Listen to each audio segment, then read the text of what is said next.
श्रीसूर्याष्टकम् यस्योदयेनाब्जवनं प्रसन्नं प्रीतो भवत्याशुरथाङ्गवर्गः गावो मृगासमुदिताश्चरन्ति मार्ताण्डमाकाशमणिं तमीडे आशः समस्ता मुदिता भवन्ति गाढं तमोद्योर्विजहाति विश्वक ग्राम्या जनः कर्मणि सम्प्रवृत्तः मार्तण्डमाकाशमणिं तमीडे स्वाहा स्वदाकारवं द्विजेन्द्रः कुर्वन्ति कुत्रापि च वेदपाठं पान्था मुदा सर्वदिशो व्रजन्ति मार्तण्डमाकाशमणिं तमीडे देवालये क्वापि नराश्च नार्यः पुष्पादिभिर्देववरं यजन्ति गायन्ति नृत्यन्ति नमन्ति भक्त्या मार्तण्डमाकाशमणिं तमीडे छात्रः सतीर्थे रथवा वयस्यः सार्धं हसन्तो निकटं गुरूणां गच्छन्ति विद्याध्ययनाय शीघ्रं मार्तण्डमाकाशमणिं तमीडे शीतार्तदेहा मनुजः प्रसन्नः कुर्वन्ति कार्याणि समीहितानि विद्यां यथा प्राप्य विदः प्रभग्ना मार्ताण्डमाकाशमणिं तमीडे येनेहि कामोऽस्मिककार्यजातं देवादिसन्तोषकरं विभाति योऽसौ विवस्वान् सकलार्थदाता मार्ताण्डमाकाशमणिं तमीडे ब्रह्मेश हर्यादिसमस्तदवाः श्रुताहिनो चाक्षुषगोचरास्ते साक्षादसौ दृष्टिपुरागतो यो मार्ताण्डमाकाशमणिं तमीडे सूर्याष्टकमिदं पुण्यं ध्यात्वा सूर्यं पठेद्यदि रोगाः सर्वे विनश्यन्ति नूनं सूर्यप्रसादतः यस्योदयेनाब्जवनं प्रसन्नं प्रीतो भवत्याशुरथाङ्गवर्गः गावो मृगासमुदिताश्चरन्ति मार्ताण्डमाकाशमणिं तमीडे आशः समस्ता मुदिता भवन्ति गाढं तमोद्योर्विजहाति विश्वक ग्राम्या जनः कर्मणि सम्प्रवृत्तः मार्तण्डमाकाशमणिं तमीडे स्वाहा स्वदाकारवं द्विजेन्द्रः कुर्वन्ति कुत्रापि च वेदपाठं पान्था मुदा सर्वदिशो व्रजन्ति मार्तण्डमाकाशमणिं तमीडे देवालये क्वापि नराश्च नार्यः पुष्पादिभिर्देववरं यजन्ति गायन्ति नृत्यन्ति नमन्ति भक्त्या मार्तण्डमाकाशमणिं तमीडे छात्रः सतीर्थे रथवा वयस्यः सार्धं हसन्तो निकटं गुरूणां गच्छन्ति विद्याध्ययनाय शीघ्रं मार्तण्डमाकाशमणिं तमीडे शीतार्तदेहा मनुजः प्रसन्नः कुर्वन्ति कार्याणि समीहितानि विद्यां यथा प्राप्य विदः प्रभग्ना मार्ताण्डमाकाशमणिं तमीडे येनैहि कामोऽस्मिककार्यजातं देवादिसन्तोषकरं विभाति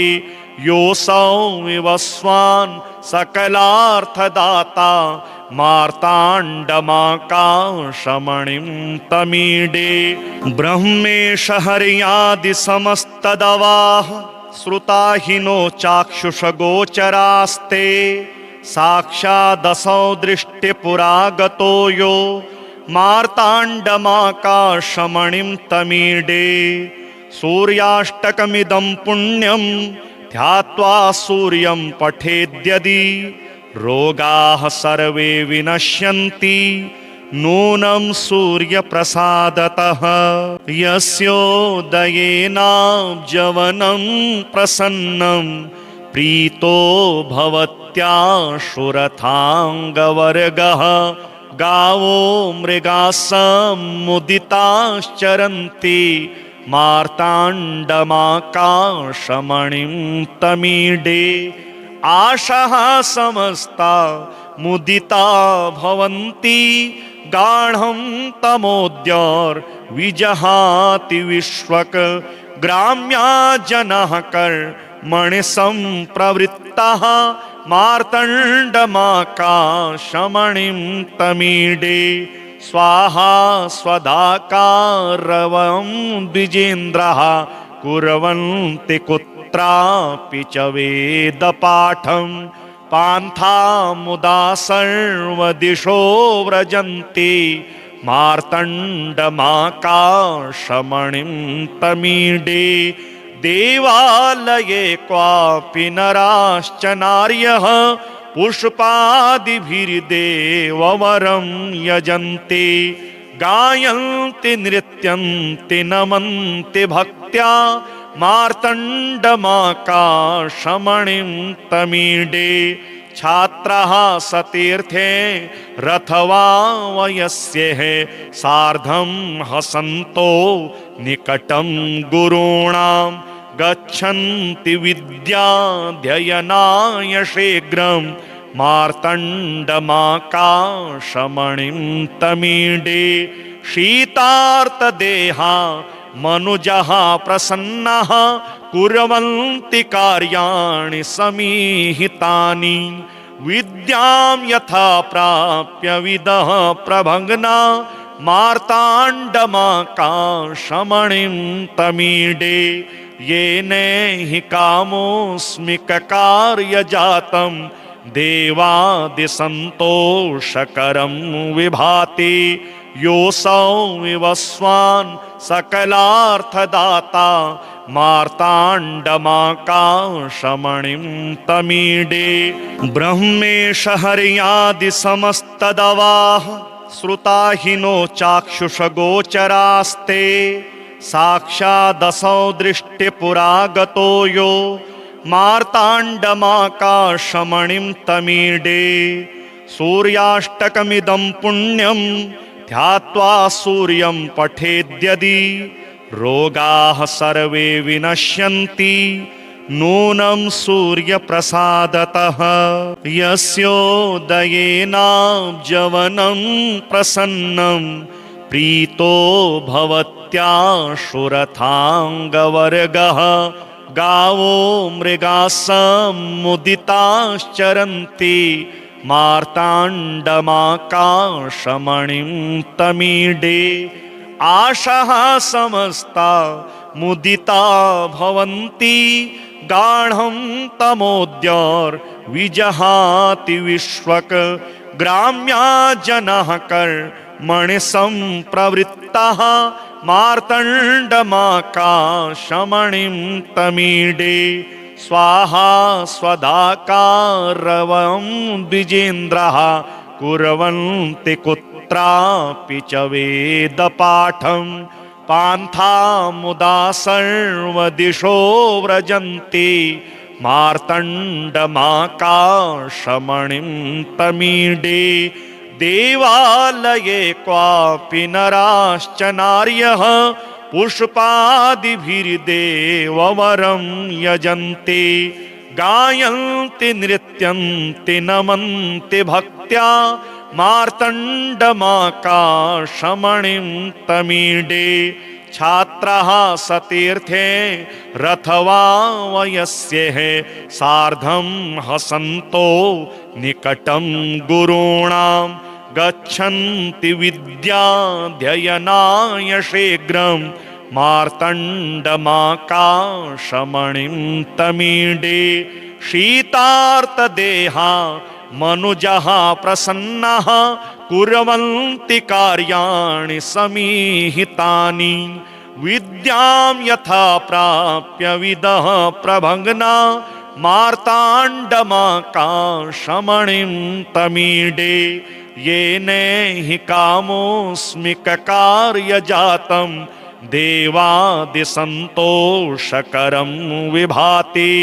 योऽसौ विवस्वान् सकलार्थदाता मार्ताण्डमाकाशमणिं तमीडे ब्रह्मेश हर्यादिसमस्तदवाः श्रुता हि नो चाक्षुषगोचरास्ते साक्षादसौ दृष्टिपुरागतो यो मार्ताण्डमाकाशमणिं तमीडे सूर्याष्टकमिदं पुण्यं ध्यात्वा सूर्यं पठेद्यदि रोगाः सर्वे विनश्यन्ति नूनं सूर्यप्रसादतः यस्योदयेनाब्जवनं प्रसन्नं प्रीतो भवत्याशुरथाङ्गवर्गः गावो मृगासमुदिताश्चरन्ति मार्ताण्डमाकाशमणिं तमीडे आशः समस्ता मुदिता भवन्ति गाढं तमोद्योर्विजहाति विश्वक ग्राम्या जनाः कर्मणि संप्रवृत्ताः मार्तण्डमाकाशमणिं तमीडे स्वाहा स्वदाकारवं द्विजेन्द्रः कुर्वन्ति कुत्रापि च वेदपाठं पान्था मुदा सर्वदिशो व्रजन्ति मार्तण्डमाकाशमणिं तमीडे देवालये क्वापि नराश्च नार्यः पुष्पादिभिर्देववरं यजन्ति गायन्ति नृत्यन्ति नमन्ति भक्त्या मार्तण्डमाकाशमणिं तमीडे छात्रः सतीर्थे रथवा वयस्यः सार्धं हसन्तो निकटं गुरूणां गच्छन्ति विद्याध्ययनाय शीघ्रं मार्तण्डमाकाशमणिं तमीडे शीतार्तदेहा मनुजः प्रसन्नः कुर्वन्ति कार्याणि समीहितानि विद्यां यथा प्राप्य विदः प्रभग्ना मार्ताण्डमाकाशमणिं तमीडे येन हि कामोऽस्मिककार्यजातं देवादिसन्तोषकरं विभाति योऽसौ विवस्वान् सकलार्थदाता मार्ताण्डमाकाशमणिं तमीडे ब्रह्मेश हर्यादिसमस्तदवाः श्रुता हि नो चाक्षुषगोचरास्ते साक्षादसौ दृष्टिपुरागतो यो मार्ताण्डमाकाशमणिं तमीडे सूर्याष्टकमिदं पुण्यं ध्यात्वा सूर्यं पठेद्यदि रोगाः सर्वे विनश्यन्ति नूनं सूर्यप्रसादतः यस्योदयेनाब्जवनं प्रसन्नं प्रीतो भवत्याशुरथाङ्गवर्गः गावो मृगासमुदिताश्चरन्ति मार्ताण्डमाकाशमणिं तमीडे आशः समस्ता मुदिता भवन्ति गाढं तमोद्योर्विजहाति विश्वक ग्राम्या जनः कर्मणि सम्प्रवृत्तः मार्तण्डमाकाशमणिं तमीडे स्वाहा स्वदाकारवं द्विजेन्द्रः कुर्वन्ति कुत्रापि च वेदपाठं पान्था मुदा सर्वदिशो व्रजन्ति मार्तण्डमाकाशमणिं तमीडे देवालये क्वापि नराश्च नार्यः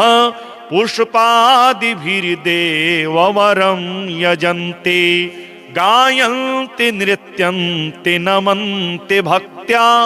मार्तण्डमाकाशमणिं तमीडे छात्रः सतीर्थे रथवा वयस्यः सार्धं हसन्तो निकटं गुरूणां गच्छन्ति विद्याध्ययनाय शीघ्रं मार्तण्डमाकाशमणिं तमीडे शीतार्तदेहा मनुजः प्रसन्नः कुर्वन्ति कार्याणि समीहितानि विद्यां यथा प्राप्य विदः प्रभग्ना मार्ताण्डमाकाशमणिं तमीडे येन हि कामोऽस्मिककार्यजातं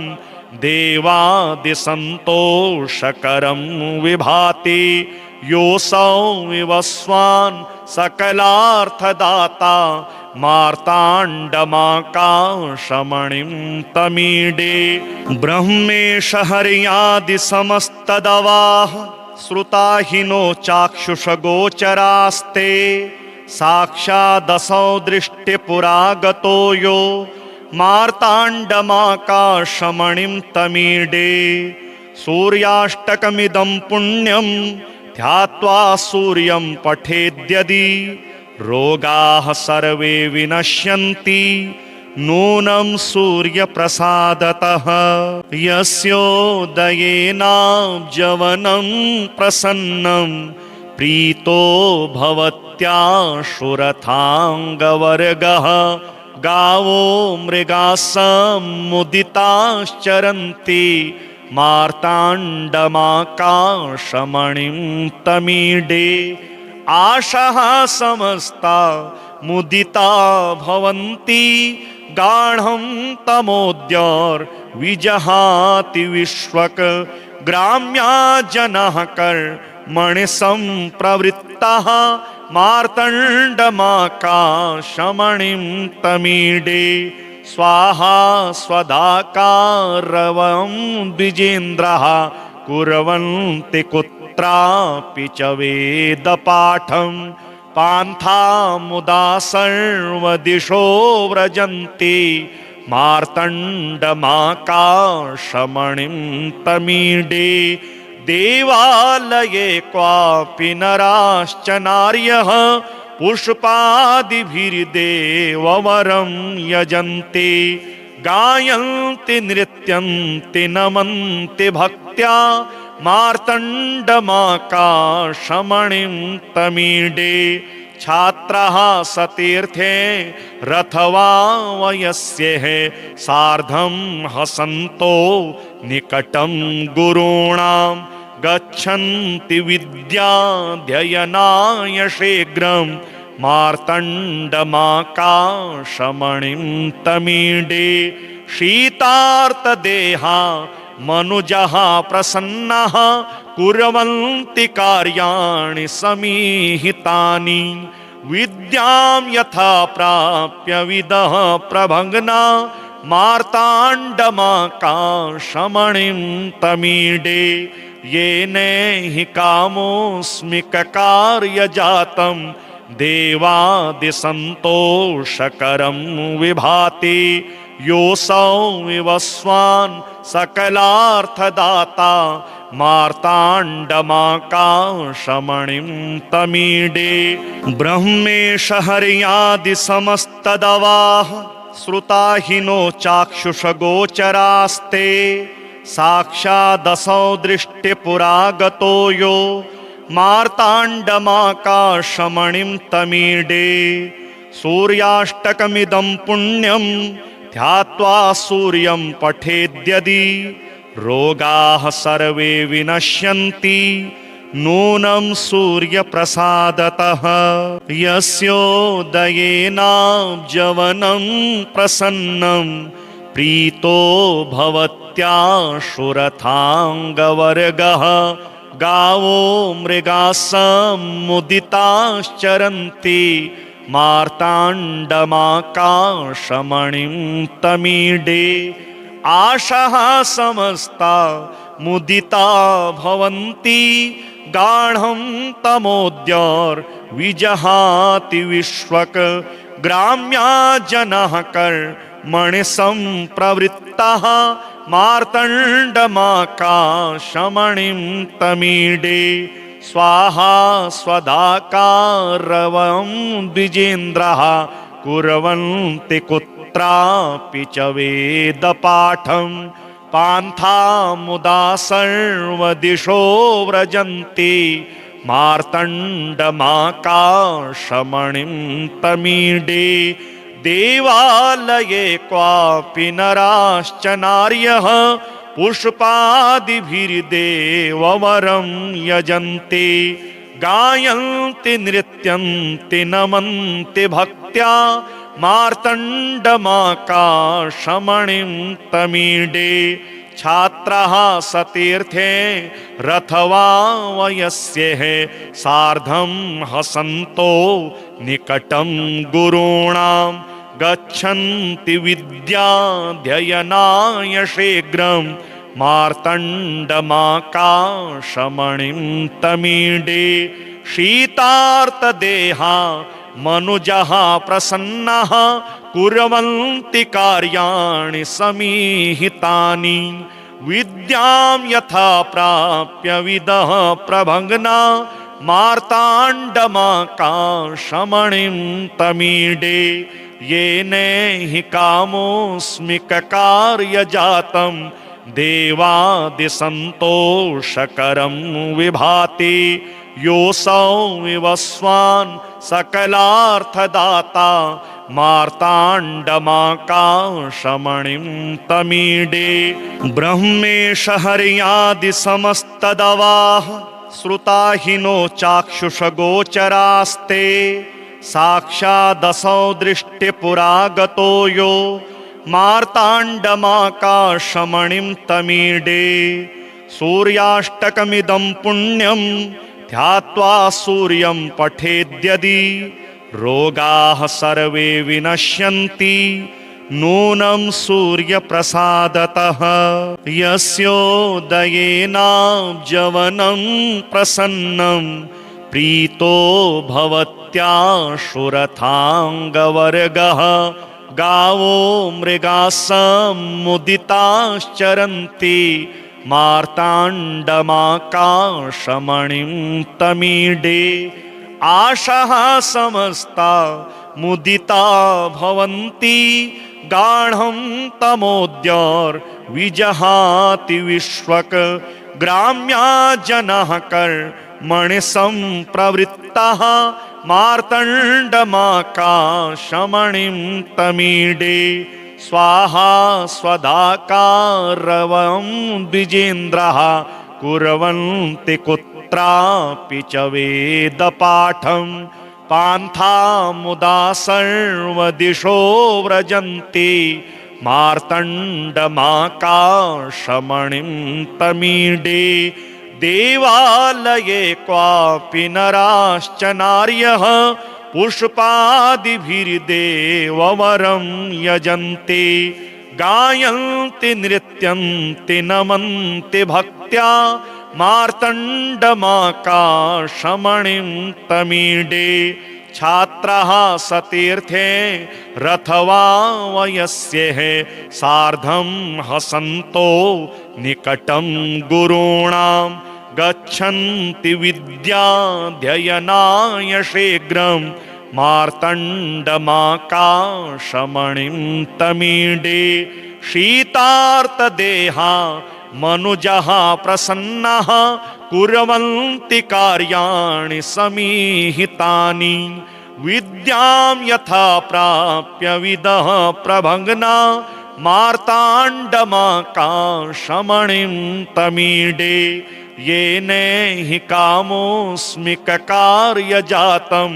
देवादिसन्तोषकरं विभाति योऽसौ विवस्वान् सकलार्थदाता मार्ताण्डमाकाशमणिं तमीडे ब्रह्मेश हर्यादिसमस्तदवाः श्रुताहिनो चाक्षुषगोचरास्ते साक्षादसौ दृष्टिपुरागतो यो मार्ताण्डमाकाशमणिं तमीडे सूर्याष्टकमिदं पुण्यं ध्यात्वा सूर्यं पठेद्यदि रोगाः सर्वे विनश्यन्ति नूनं सूर्यप्रसादतः यस्योदयेनाब्जवनं प्रसन्नं प्रीतो भवत्याशुरथाङ्गवर्गः गावो मृगाः समुदिताश्चरन्ति मार्ताण्डमाकाशमणिं तमीडे आशाः समस्ता मुदिता भवन्ति गाढं तमोद्योर्विजहाति विश्वक ग्राम्या जनाः कर्मणि सम्प्रवृत्ताः मार्ताण्डमाकाशमणिं तमीडे स्वाहा स्वधाकारवं द्विजेन्द्रः कुर्वन्ति कुत्रापि च वेदपाठं पान्था मुदा सर्वदिशो व्रजन्ति मार्ताण्डमाकाशमणिं तमीडे देवालये क्वापि नराश्च नार्यः पुष्पादिभिर्देववरं यजन्ति गायन्ति नृत्यन्ति नमन्ति भक्त्या मार्ताण्डमाकाशमणिं तमीडे छात्राः सतीर्थे रथवा वयस्यः सार्धं हसन्तो निकटं गुरूणां गच्छन्ति विद्याध्ययनाय शीघ्रं मार्ताण्डमाकाशमणिं तमीडे शीतार्तदेहा मनुजः प्रसन्नः कुर्वन्ति कार्याणि समीहितानि विद्यां यथा प्राप्य विदः प्रभङ्गना मार्ताण्डमाकाशमणिं तमीडे येन हि कामोऽस्मिककार्यजातं देवादिसन्तोषकरं विभाति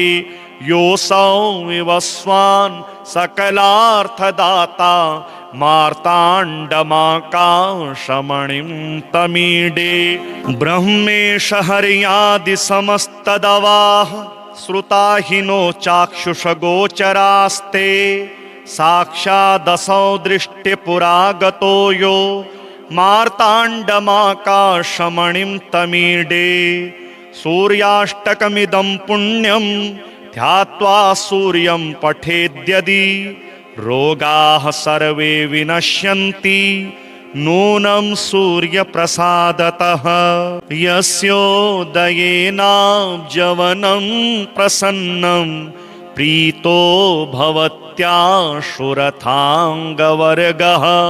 गावो मृगाः समुदिताश्चरन्ति मार्ताण्डमाकाशमणिं तमीडे आशाः समस्ता मुदिता भवन्ति गाढं तमोद्योर्विजहाति विश्वक ग्राम्या जनाः कर्मणि सम्प्रवृत्ताः मार्ताण्डमाकाशमणिं तमीडे स्वाहा स्वधाकारवं द्विजेन्द्रः कुर्वन्ति कुत्रापि च वेदपाठं पान्था मुदा सर्वदिशो व्रजन्ति मार्ताण्डमाकाशमणिं तमीडे देवालये क्वापि नराश्च नार्यः पुष्पादिभिर्देववरं यजन्ते गायन्ति नृत्यन्ति नमन्ति भक्त्या मार्तण्डमाकाशमणिं तमीडे छात्राः सतीर्थे रथवा वयस्यः सार्धं हसन्तो निकटं गुरूणां गच्छन्ति विद्याध्ययनाय शीघ्रं मार्तण्डमाकाशमणिं तमीडे शीतार्तदेहा मनुजः प्रसन्नः कुर्वन्ति कार्याणि समीहितानि विद्यां यथा प्राप्य विदः प्रभङ्गना मार्ताण्डमाकाशमणिं तमीडे येन हि कामोऽस्मिककार्यजातं देवादिसन्तोषकरं विभाति योऽसौ विवस्वान् सकलार्थदाता मार्ताण्डमाकाशमणिं तमीडे ब्रह्मेश हर्यादिसमस्तदवाः श्रुताहिनो चाक्षुषगोचरास्ते साक्षादसौ दृष्टिपुरागतो यो मार्ताण्डमाकाशमणिं तमीडे सूर्याष्टकमिदं पुण्यं ध्यात्वा सूर्यं पठेद्यदि रोगाः सर्वे विनश्यन्ति नूनं सूर्यप्रसादतः।